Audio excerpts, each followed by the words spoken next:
The Market for Liberty is an anarcho-capitalist book written by Linda and Morris Tannehill, which according to Karl Hess has become something of a classic. Quote, "It was preceded by the self-published Liberty via the Market in 1969. Mary Ruwart credits the Tannehill's book with winning her over to anarcho-capitalism. Doug Casey was also converted to anarcho-capitalism after reading the book at the behest of Jarret Wollstein. According to the Ludwig von Mises Institute, it was written just following a period of intense study of the writings of both Ayn Rand and Murray Rothbard. It was the first significant anarcho-capitalist work to hit the libertarian movement, coming into print a year before Rothbard's Power and Market, although Rothbard's book had been written earlier. Like Rothbard's Man, Economy, and State, The Market for Liberty opposes statutory law and advocates natural law as the basis for society. However, unlike Man, Economy, and State, which explains what sort of libertarian legal code the market would create in an anarcho-capitalist society, The Market for Liberty points out that society would not be lawless in the absence of the state. Conversely, The Market for Liberty spends a great deal of time outlining how different businesses and organizational structures would interact in a laissez-faire society, and how these interactions would create checks which would ultimately keep the tendency for crime low, in keeping with radical free market principles.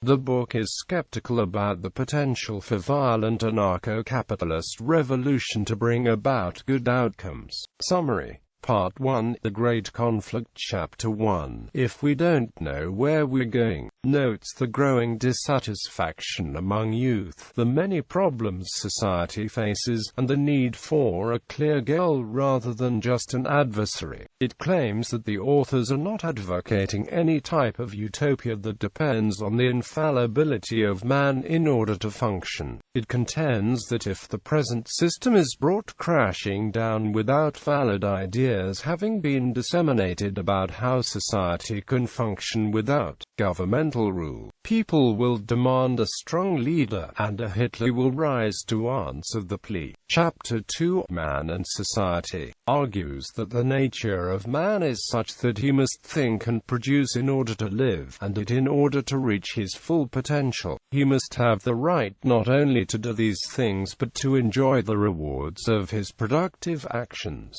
It defines a laissez-faire society as one that does not institutionalize the initiation of force, and in which there are means for dealing with aggression justly when it does occur. It notes that only the possessor of a right can alienate himself from the right. If one does $100 of damage to a taxi cab, for instance, then he alienates himself from his right to that $100. The cabbie then has a moral right to use force to collect it. Chapter 3, The Self-Regulating Market, states that state interference causes the buyer, the seller, or both in a transaction to lose, and that only a voluntary trade can be a completely satisfactory trade. It notes that markets clear that taxation is economic hemophilia, regulation amounts to slow strangulation, that market monopolies can only attain and maintain monopoly status through excellence and low prices, and that without freedom of the market, no other freedom is meaningful. It criticizes the government for red tape which denies entrepreneurs opportunities to rise out of poverty. Chapter 4, Government, An Unnecessary Evil, states that government is a coercive monopoly, that democratic governments decide issues largely on the basis of pressure from special interest groups, and that the notion of a government of laws, not of men, is meaningless because laws must be written and enforced by men, and therefore a government of laws is a government of men. It argues that the eternal vigilance which is held to be the price of liberty is a constant non-productive expenditure of energy, and that is it grossly unreasonable to expect men to keep expending their energy in such a way out of unselfish idealism. It also argues that because of the danger of one interest group using the government to impose laws favoring itself or crippling its opponents, people are constantly in fear of different interest groups. Thus, blacks fear suppression by whites, whites worry about blacks gaining too much power, and any number of other groups, such as labor and management, urbanites and suburbanites, etc., are pitted against each other. Government is identified as a cause of strife. The checks and balances of government are also recognized as a source of waste that is no substitute for external checks such as competition. This chapter identifies many tools by which the government convinces people that government is necessary, such as state schools that brainwash the young into accepting pro-state ideas, investing government with tradition and pomp and identifying it with our way of life. Quote, it also blames people for having a fear of self-responsibility.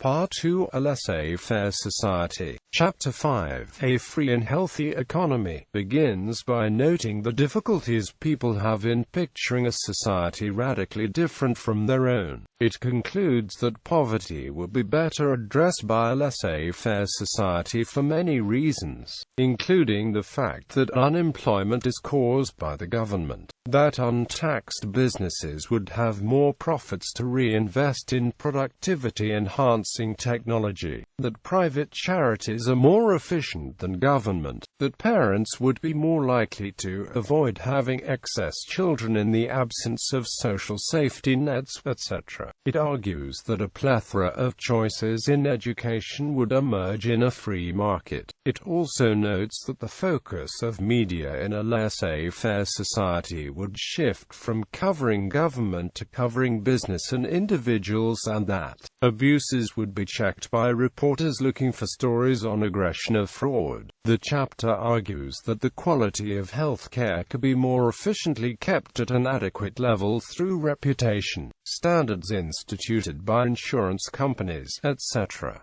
It also discusses how currency could be provided without government. Chapter 6, Property, the Great Problem Solver, argues that most social problems could be solved through an increase in the amount and type of property owned. It claims that taxation is theft and that regulation by initiated force is slavery. It argues that it should be possible to claim ownership over the ocean floor, the surface of other planets, corridors of airspace, radio wavelengths, and so on, by being the first to occupy them or otherwise clearly stake out territory. It also argues that all public property should be privatized in order to reduce crime and pollution. Chapter 7, Arbitration of Disputes, argues that governmental arbiters are not necessary, since a man who agrees to the settlement of disputes by a third party and then breaks the contract would suffer harm to his reputation and be ostracized, thus solving the problem of non-compliance. It notes that the government's judges will tend to be biased in favor of government, since that is the entity from which they receive the salaries and power. It promotes the concept of insurance companies as a substitute for government as the institution used to pursue claims. In the event a person were defrauded, they could file a claim with their insurance company, and the insurer would obtain the right of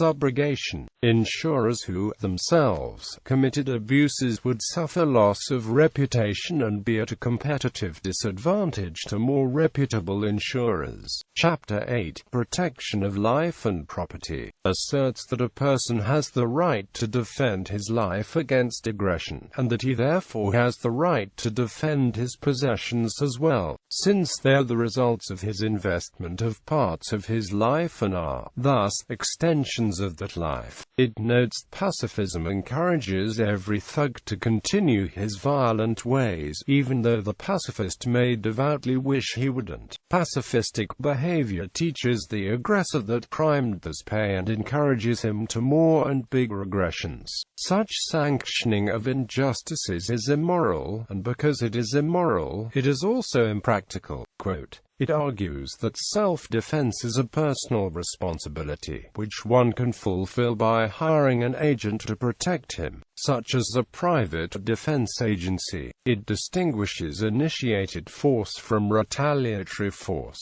noting that the former is not a market phenomenon because it acts to destroy the market, but the latter is a market phenomenon because it restrains aggressors who would destroy it and/or exacts reparations from them. It notes the government creates a social environment which breeds crime through its prohibitions on gambling, prostitution, drugs, and so on. It argues that the main role of police is to protect the government, rather than the citizens. It contrasts the police with private defense agencies, which would focus on preventing aggression and whose officers would lack immunity for any offenses they might commit. It also notes that insurance companies might sell policies covering the insured against loss resulting from any type of coercion, and that these insurers could bring unruly defense agencies to the knees through ostracism and boycotts. Yet, at the same time, the insurers would seek to avoid taking such action without cause, since it could be costly and result in boycotts against the insurer itself. Chapter 9, dealing with coercion, argues that punishment in the form of eye for an eye vengeance does nothing to compensate the victim, and therefore opposes justice. It argues that an aggressor should repay the victim for his loss and for all expenses occasioned by the aggression, such as the cost of apprehending the offender. It further states that when an offender could not pay the restitution for a crime in his lifetime, the additional expenses could be paid by the insurance company. Chapter 10, rectification of injustice, notes that some criminals of a particularly untrustworthy nature might need to work off the debt in workhouses. To insure against refusal to work, the reparations payments would be deducted from each pay before room and board costs, and those who refuse to work would not eat and would have only a minimal diet. A variety of degrees of confinement would exist. The argument that the rich would buy crime is refuted by the argument that even a wealthy man could be killed in self-defense if he attempted a violent act, and that he would risk his reputation as well. Chapter 11, warring defense agencies and organized crime, asserts the falsity of the assumption that government is necessary to prevent the initiation of force by arguing that government, as a coercive monopoly, must initiate force in order to survive. It notes several factors that would make a private defense agency avoid aggression. It would put itself at risk of retaliation and would lead its customers to fear that, in the event of a falling out, it would turn its aggressive force against them. Moreover, insurers would consider the company to be a poor risk. Its employees would also be liable for any damages they caused, which would cause problems between the companies and its employees if it ordered unjustified attacks. It also speculates that a mafia-style agency would be unlikely to survive since there would be no black market to support it. The chapter argues that a tyrant would have more difficulty rising to power under a system of competing private defense agencies than under a governmental system, because customers oppressed by the company could simply switch to another company and obtain protection from the tyrant. Chapter 12, legislation and objective law, argues that free men acting in a free market would manage their affairs in accordance with natural law. It calls statutory law a clumsy, anachronistic, and unjust hindrance.